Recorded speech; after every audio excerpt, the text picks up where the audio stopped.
This is a modest 72-unit co-op in Staten Island. It sits on a busy street next to a pizza joint and a ravioli store. And this is a single-family brownstone in Tony Park Slope, Brooklyn. Its neighborhood is a bit more upscale.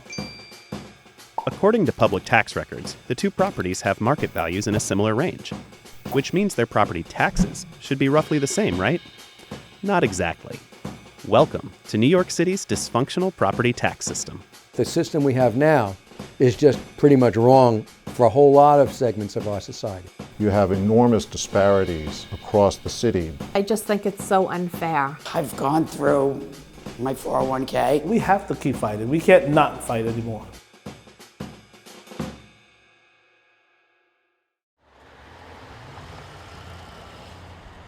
I'm just gonna try my best. How's that? Let's see how it goes. Elena Imperato manages 1160 Richmond, an all-electric co-op in Staten Island. My grandfather had built the building. We have a lot of police, firemen, nurses, a wide variety of people. In 2008, something strange started happening to the building's tax bills.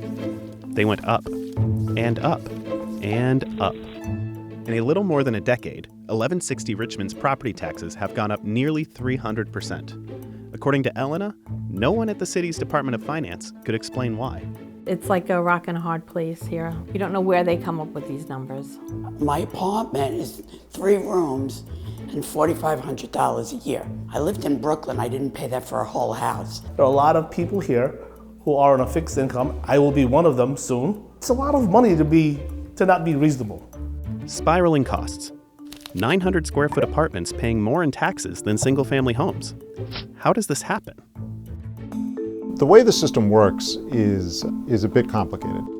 This is George Sweeting. He has spent the last 2 decades analyzing property taxes for the city's independent budget office. He says the state's laws are largely to blame. It dates from legislation that was passed back in 1981. That's right, 1981. Ed Koch was mayor. The Jets were good. 28-3 in favor of the Jets.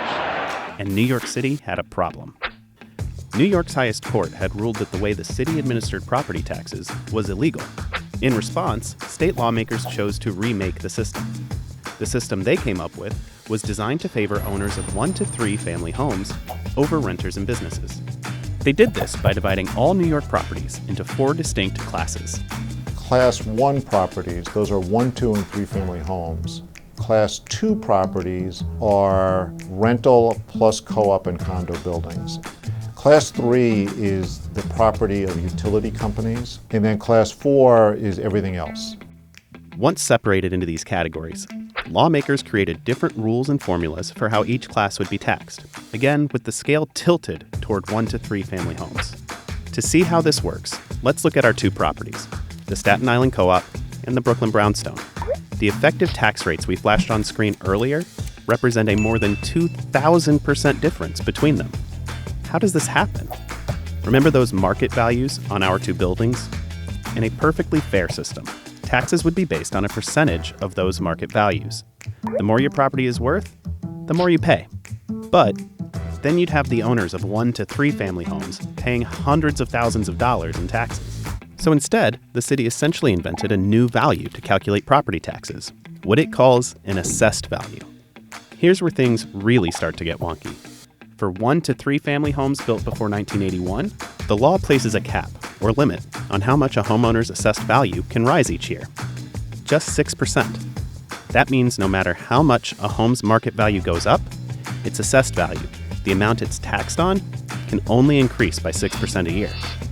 In contrast, condos, co-ops, apartments, and other commercial buildings receive no such cap. They can get an assortment of abatements, tax credits, and phase-ins to help, but ultimately, there is no limit on how much their taxes can rise.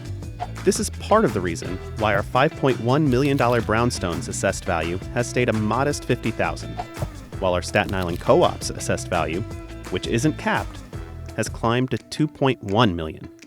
And more importantly, why the effective tax rates between the two are so unequal.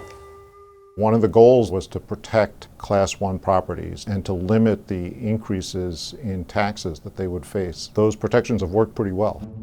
For their part, lawmakers seem to know that things have gotten out of whack. Over the years, leaders have added a series of specialty programs to mitigate some of the inequality.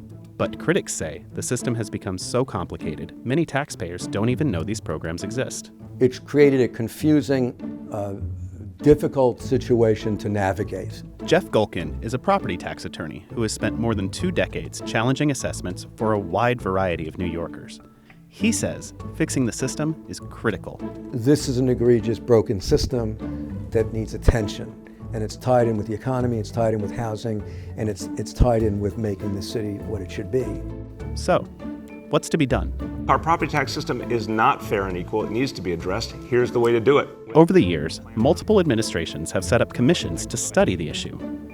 But nothing has changed. New Mayor Eric Adams has vowed to make the issue a top priority. Complicating matters, any fixes will ultimately need to be made by the state legislature in Albany. There's just one giant problem. If you make a change, you will almost certainly have not only winners, people whose tax bills get lowered, but other people's taxes would go up. These are the voters. These are the people who have gotten used to owning a house and paying maybe $6,000, $8,000, $10,000 a year. The politics of that has led to inaction. Property taxes account for 50% of New York's budget. They pay for essential services. While many recognize that the current system is flawed, reform has been elusive. In a sense, leaders have opted to adopt the inverse of that old maxim. If it ain't fixable, leave it broken. Everyone has problems with it, but everyone has different problems. It doesn't make sense. It's frustrating. We need an explanation. We've been trying for years. This is very much a part of that effort to keep New York City great, keep it the Big Apple, and make people feel they're getting a good deal here.